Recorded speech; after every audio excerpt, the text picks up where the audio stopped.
როგორც იცით, ორშაბათის ბიუროზე დაყენებული იყო საკითხი მთავრობის ანგარიშვალდებულების შესახებ და მთავრობის პარლამენტში მობრძანების და მოსმენის თაობაზე, რაც პრინციპულად გავიზიარეთ და მაშინ შევთანხმდით, რომ ჩავატარებდით კონსულტაციებს თუ როდის და რა ფორმით გაიმართებოდა აღნიშნული პროცესი. მე გთავაზობთ მაშინ ოპოზიციასაც და უმრავლესობასაც აღარ გადავდოთ კონსულტაციების პროცესი და დღეს ვთქვათ 12 საათზე მაგალითად შევიკრიბოთ ჩემთან და შევთანხმდეთ იმაზე თუ რა პროცედურით და როდის მოусმენთ მთავრობას. თუ თანახმა ბრძანდებით, მაშინ 12 საათზე ჩემთან შევიკრიბოთ ოპოზიციაც და უმრავლესობაც და ეს საკითხი გავიაროთ.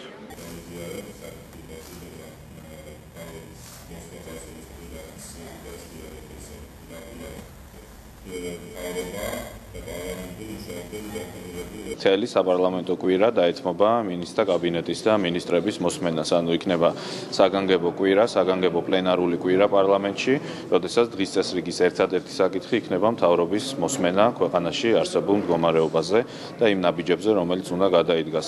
ამ მიზნით ბუნებრივია მობრძანდება პრემიერ-მინისტრი, იქნება წარმოდგენილი მთელი მინისტრთა კაბინეტი.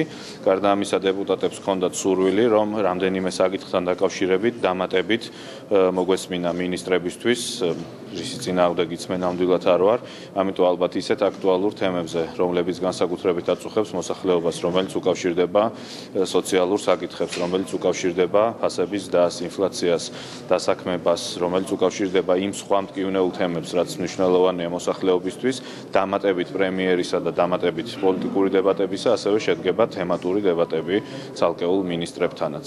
რაც შეეხება ვადებს, ეს ყველაფერი ბუნებრივია ასევე უნდა შეთანხმდეს მთავრობასთან. იცით, რომ პრემიერის ვიზიტი სრულდება შეერთებულ შტატებში.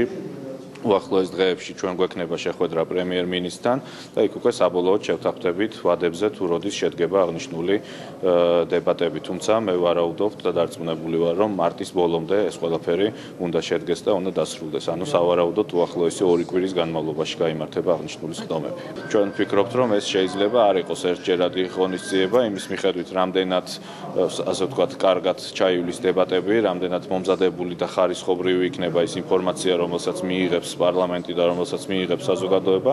ამის მიხედვით მე არ გამოვრიცხავ, რომ სამომავლოდაც ასეთი ტიპის დებატები შედგეს, როგორც მთლიანად კაბინეტთან, ასევე იმ ცალკეულ მინისტრებთან, რომელთა მოსმენასაც იმ მომენტში ჩათვლიან დეპუტატები აქტუალურად. ამიტომ ეს სავარაუდოდ ერთჯერადი ღონისძიება არ იქნება, თუმცა ჯერ ალბათ მომავლის დაგეგმვა ნაადრევია, ჯერ დავგეგმოთ ეს კონკრეტული კვირა.